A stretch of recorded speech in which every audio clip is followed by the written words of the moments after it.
Hello everyone. Myself Dr. Nagarjuna, consultant neurosurgeon. Brain tumour symptoms ఇలా కూడా ఉంటాయా? So, చాలామందికి బ్రెయిన్ ట్యూమర్ సిమ్టమ్స్ అంటే కామన్‌గా కొన్ని సిమ్టమ్స్ పైన అవగాహన ఉంటుంది. సో, ఇప్పుడు నేను చెప్పబోయే కేసులు చాలా డిఫరెంట్ వెర్షన్స్ ఆఫ్ కేసులుంటాయి. బట్ చాలామంది ఈజీగా ఈ సిమ్టమ్స్ అసలు బ్రెయిన్‌కి సంబంధం ఉందా అని డౌట్ వస్తుంటది. చాలామంది కూడా న్యూరో డాక్టర్ దగ్గరికి రావడానికి చాలా టైం తీసుకుంటారు. మల్టిపుల్ కన్సల్టేషన్స్, మల్టిపుల్ ఒపీనియన్స్ చాలా సార్లు వేస్ట్ అయిపోయి ఉంటాయి. సో, ఫస్ట్ కేస్ వచ్చేసరికి వైజాగ్‌లో ఉండే ఒక అబ్బాయి వాళ్ళ ఫ్యామిలీ ఇక్కడ తుక్కుగూడలో ఏదో వర్క్ కోసం వచ్చి ఇక్కడ సెటిల్ అయిపోయారు.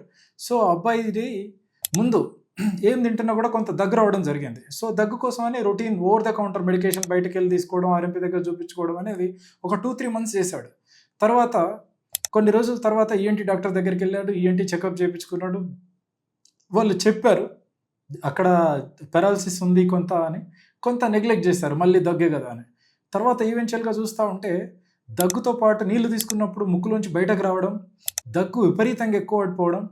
సో, దీనితోటి తర్వాత గ్యాస్ట్రోఎంటరాలజిస్ట్ దగ్గరికెళ్ళడం. ఈ క్రమంలో వాళ్ళ ఇంటి దగ్గరలోనే ఉండే మా డీఎంఓ డాక్టర్ కీర్తి అని ఉండే. తను ఒకసారి నాకు ఫోన్ చేసి చెప్పడం జరిగింది ఇట్లా. సార్ ఈ పేషెంట్ కొంచెం ఎటిపికల్ సిమ్టమ్స్ ఉన్నాయి. ఏదో అర్థం కానట్టుంది. కొంచెం నర్వ్ రిలేటెడ్ ప్రాబ్లమ్ అది కూడా అంటున్నారు. గ్యాస్ట్రోఎంటరాలజిస్ట్ దగ్గరికి కూడా పోతే ఒక్కసారి చూసి చెప్తారా సార్, వాళ్ళంత ఎఫర్డబిలిటీ లేదు. ఒకసారి క్లినిక్ పంపిస్తున్నా అని చెప్పారు. సో, క్లినిక్‌కి రాగానే పేషెంట్‌ని చూసి జస్ట్ ఎగ్జామైన్ చేయడం జరిగింది. చూడగానే పేషెంట్‌ని 1 మినిట్‌లో మనం చెప్పేసేయొచ్చు. అంటే చూడగానే చెప్పడానికి ఉండదు అక్కడ. పేషెంట్‌ని తరోగా ఎగ్జామైన్ చేయడం ద్వారా పేషెంట్‌కి వచ్చిన సిమ్టమ్స్ ఏంటి అనంటే పేషెంట్‌కి దగ్గొస్తుంది. పేషెంట్‌కి తింటుంటే సరిగ్గా మింగుడు పడతలేదు, కుతిక పడట్లేదు. పేషెంట్ నీళ్ళు తాగుతుంటే ముక్కులోంచి బయటకొస్తుంది. ఈ లక్షణాలన్నీ కూడా క్లియర్‌గా లోవర్ క్రేనియల్ నెర్వ్ పాలిసిస్ అంటారు. అంటే బ్రెయిన్ నుంచి 12 జతల నరాలు బయటకొచ్చే వచ్చే ఉంటాయి. దానిలో కింద నుంచి ఉండే పర్టిక్యులర్‌గా 9, 10, 11 క్రేనియల్ నెర్వ్స్ ఎఫెక్ట్ అయినప్పుడు ఈ ఇబ్బందులు వచ్చే అవకాశం ఉంటుంది. దీన్ని నాసల్ రిగర్జిటేషన్ అంటాం. లోవర్ క్రేనియల్ నెర్వ్ పాలిసీ అంటాం. ఈ పేషెంట్‌ని పరీక్ష చేసిన దాంతోనే డైరెక్ట్ ఈ స్కాన్ చేసుకో, దీనికి ఇది అయ్యుండే అవకాశం అది కాదు. పేషెంట్‌కి పలానా ఏరియాలో బ్రెయిన్ స్టెమ్ రీజియన్‌లో పలానా లీజన్ అంటే ఆ ఏజ్‌ని బట్టి patient age young fellow almost 15-20 years ఉంటుందేమో hardly. So, brain stem glioma ఉండే అవకాశం చాలా ఎక్కువ. సో, పేషెంట్ వాళ్ళకి క్లియర్‌గా చెప్పేసి అమ్మ ఎఫర్డబిలిటీ సంగతి పక్కన పెట్టేసి వెంటనే వీలైనంత తొందరగా స్కాన్ చేయించుకోవాలి. ఎఫర్డబిలిటీ ఇష్యూ ఉంది అని అంటే ఐదర్ ఉస్మానియా, గాంధీ, నిమ్స్ దేనికైనా వచ్చి వీలైనంత తొందరగా అడ్మిట్ అయిపోవాలని చెప్పడం జరిగింది. సో, వాళ్ళు సమ్ సర్కమ్స్టెన్షియల్ ఇష్యూస్ వాళ్ళు తెలియకుండా కొంత నెగ్లెక్ట్ చేసేసి 1 మంత్ తర్వాత సేమ్ డాక్టర్ ఎవరైతే ఆ కేసు గురించి మాట్లాడారో తను నాతో మాట్లాడినప్పుడు నేను అడిగా పేషెంట్ గురించి ఎంక్వైరీ చేస్తే సంథింగ్ వాళ్ళు జస్ట్ సర్కమ్స్టెన్షియల్ ఇష్యూస్ తోటి భయపడి వాళ్ళు ఎక్కడో హాస్పిటల్‌లో సర్జరీ చేపించేసి ఈవెన్చువల్‌గా పేషెంట్ లేట్ స్టేజ్‌లోకి వెళ్ళిపోయి డెత్ అవ్వడం జరిగింది. రైట్. సో, ఈవెన్ దో ఆ ఏరియాలో ఆపరేట్ చేయడం చాలా క్రిటికల్, లైఫ్ రిస్క్ అనేది ఎక్కువ ఉంటుంది. బట్ ఉన్న దానిలో బెటర్ సెంటర్‌లో ఆపరేట్ చేపించుకోవడం ఓకే. అండ్ ఎర్లీ స్టేజ్‌లో ఆపరేట్ చేపించుకోవడం ద్వారా ప్రాణాల ముప్పు నుంచి కొంతవరకు బెటర్‌గా తప్పించుకునే అవకాశం ఉంది. రెండో కేస్ సినారియో వచ్చేసరికి హార్డ్లీ ఇది జరిగి ఒక 2-3 వీక్స్ కూడా జరగలేదు. సో, ఒక యంగ్ ఫెలో ఆల్మోస్ట్ 25-30 ఇయర్స్ ఉంటాయి. ఆ రేంజ్‌లో సమ్ మార్కెటింగ్ జాబ్ చేస్తుంటారు. వాళ్ళ ఫాదర్ పేషెంట్ తీసుకొని రావడం జరిగింది.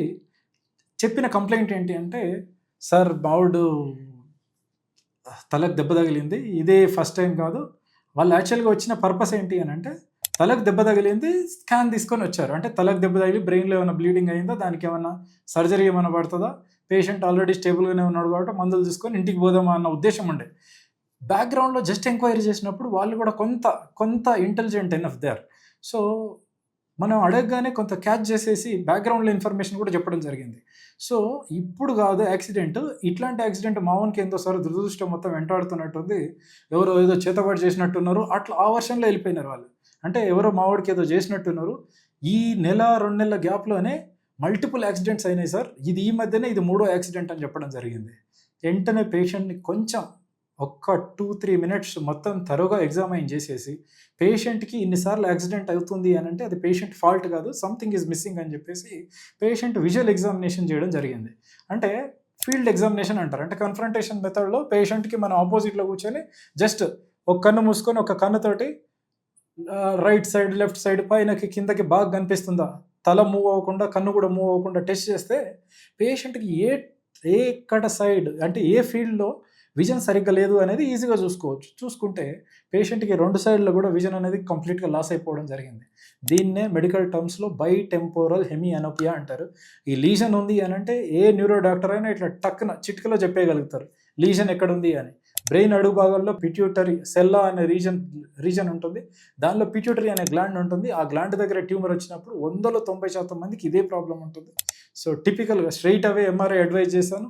ఎంఆర్ఐ చేపించుకొని వచ్చారు. గంట లోపలనే చెప్పేసాను. పిట్యూటరీ రీజియన్‌లో ఇట్లా ట్యూమర్ ఉందండి. దీనికి సర్జరీ చేపించుకోవడం అనేది ఉత్తమమైన ఆప్షన్. దీన్ని ఈ సైజ్ ఉంటే ఇంత, ఈ సైజ్ ఉంటే ఇంత. దీనిలో లక్ కొద్దీ కొన్ని టెస్టులు చెప్పాను.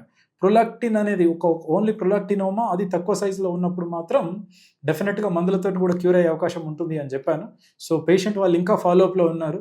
చూడాలి పేషెంట్ స్టేటస్ ఎట్లా ఉంది అనేది ఈవెంచువల్‌గా నెక్స్ట్ ఫాలో అప్ వీడియోలో విల్ అప్డేట్.